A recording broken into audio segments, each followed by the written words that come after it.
It is my pleasure to welcome His Excellency Mr. Sher Bahadur Deuba, Prime Minister of Nepal. Your Excellency, you have the floor.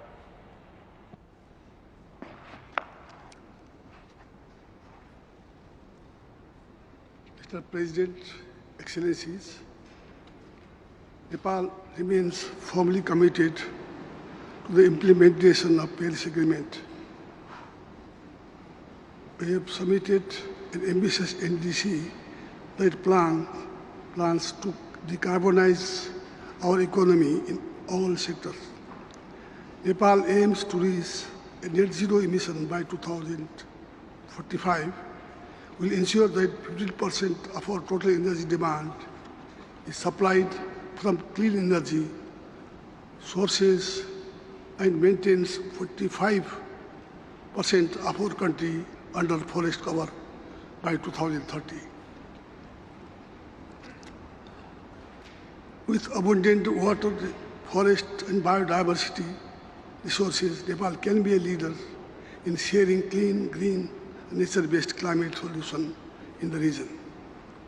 With temperature rising higher than the global average, glaciers are receding, snowfall is decreasing, and permafrost is melting in the Himalayan region. Extreme climate events are increasing, causes huge economic and ecological losses with precious human lives. Around 80% of Nepal's population are at the risk of natural and climate-induced hazards. During the last 40 years, natural disasters have caused close to $66 billion on physical, economical damage in my country alone. Rapid warming in the Himalaya poses a serious threat to food, water, energy, and human security of the entire region.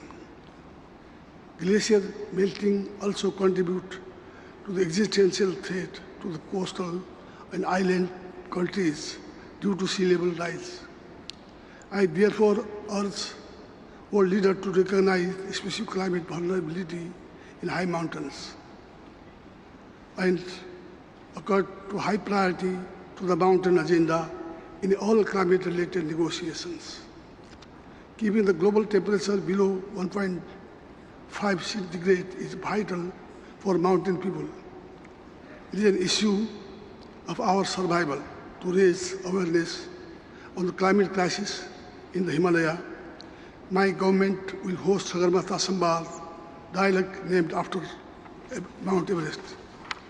Nepal is an LDC country is making sincere efforts to balance our development and climate actions.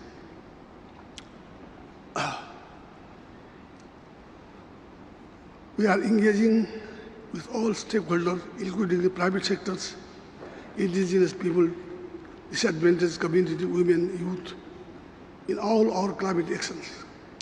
Recognizing the value of nature to both adapt and mitigate climate change, we have decided to create a dedicated institution for working on nature, conservation, and climate change together. Loss and damage has become key concern due to increased phenomena of climate-induced disaster. This subject must find a place under Article 4.8 of the Convention. We call upon the private sectors, we call upon the parties to agree on making loss and damage to stand-alone agenda for negotiating and support additional frameworks. The COP26 must ensure adequate adaptation support for the most vulnerable countries by scaling up financial, technical, and capacity building support. We can deliver our goal by through quick, direct, easy access to climate finance. We agree the parties to agree on the clear roadmap for a new collective, quantified, and ambitious goal to climate finance before 2025. Mr. President, the decision we make, COP26 must do justice to those affected now, the future generation and Mother Nature, and the future of our planet together depends on what we decide at this conference. I totally agree with Prime Minister Boris Johnson that this is truly the last chance to save the earth. Thank you very much. Thank you, Your Excellency.